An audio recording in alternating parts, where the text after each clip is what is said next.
ازيكم يا جماعة، والنهاردة احنا في سلسلة اتعلم انجليش بالخمس دقايق، ومش هطول عليكم. يلا بينا على الفيديو.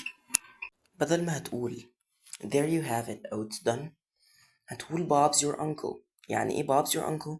يعني حاجة سهلة جدا. طب معناها بقى بالانجليش it's something easy to do or that a successful outcome is guaranteed. تمام، يعني حاجة سهلة جدا من الآخر. هناخد two examples. أنا طبعا بنصحك تكتب two examples دول ورايا وتحفظهم كده، أو مش تحفظهم يعني تتقنهم كده وتقعد تقولهم عشان تبقى أحسن.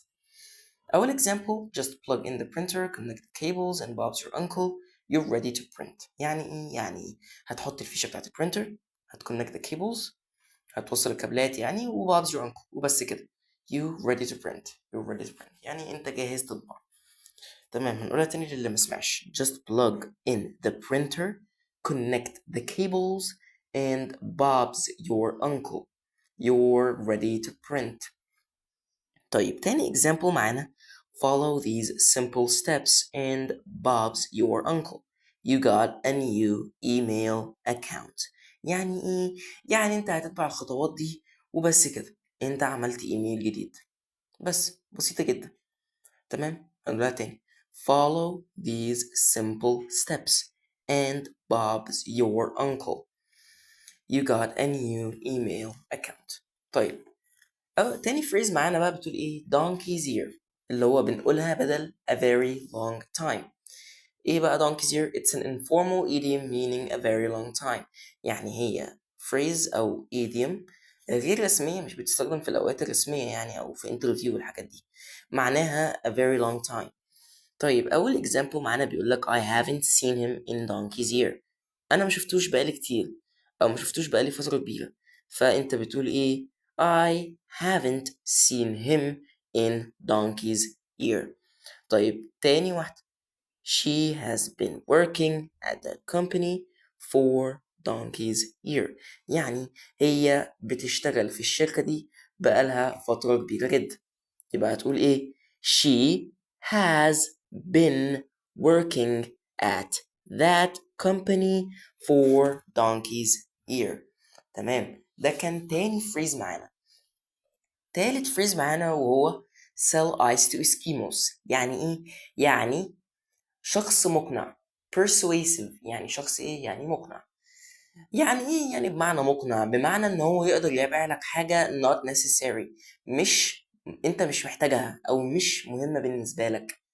فاهم؟ فهنا مثلا بيقول لك ايه: احمد could sell ice to Eskimos. ده معناه ان احمد is an incredibly persuasive salesperson.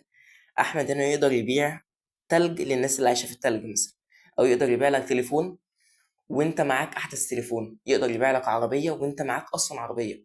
فاهم؟ فهنا معناه ان احمد ده شخص مقنع جدا وبيعرف يبيع لك الحاجة من غير ما انت تكون محتاجها. تمام.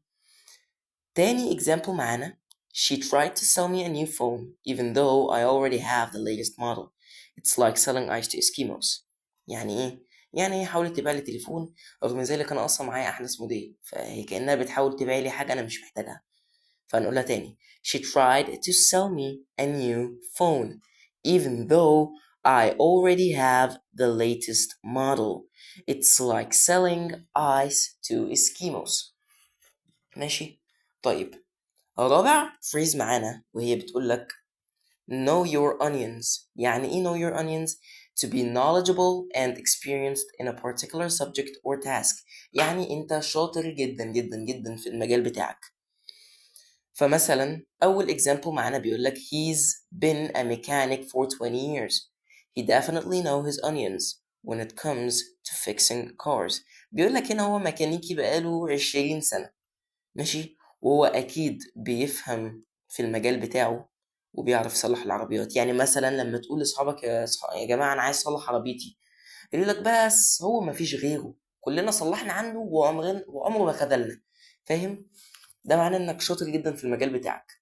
you know your onions يعني. تمام، هنقولها تاني: he has been a mechanic for 20 years. He definitely knows his onions when it comes to fixing cars. طيب تاني example معانا: when it comes to cooking, my grandmother, she really knows her onions She can whip up the most delicious meals. يعني ايه؟ يعني جدتي احسن واحدة تطبخ اكل، احلى واحدة تعمل اكل، اكتر حد ممكن اكل منه. فاهم؟ ده معناه ان جدته دي شاطرة جدا في الطبخ، شاطرة قوي. تمام. هنقولها تاني للي ما سمعش. When it comes to cooking, my grandmother, she really knows her onions. She can whip up the most delicious meals. whip up هنا يعني تحضر لك، يعني تعمل لك أحلى أكل. طيب آخر فريز معانا في فيديو النهاردة وهو hit the sack. يعني إيه hit the sack؟ يعني go to bed. تمام. فهنا مثلا أول example معانا It's been a long day. I'm going to hit the sack. يعني النهاردة كان يوم طويل، أنا هخش أنام. بس بسيطة جدا. طبعا في alternatives. يعني ايه alternatives؟ يعني بدائل. يعني لو مش عاوز تقول hit the sack ممكن تقول hit the sheet أو hit the hay. تمام. هنا بقى هنخش في آخر example معانا I've got a busy day tomorrow so I think I'll hit the sheets. يعني أنا بكرة عندي يوم مشغول ومليان حاجات، فأنا هنام، هخش أنام هريح جسمي عشان يبقى عندي طاقة. هنقولها تاني I've got a busy day tomorrow so I think I will hit the sheets. بس كده أتمنى إنك تكون كتبت ورايا وفهمت اللي أنا قلته. ويعني practice makes perfect. طبعا عمرك ما هتتقن حاجة من غير ما تتدرب عليها. وبس كده يا باشا، مع السلامة.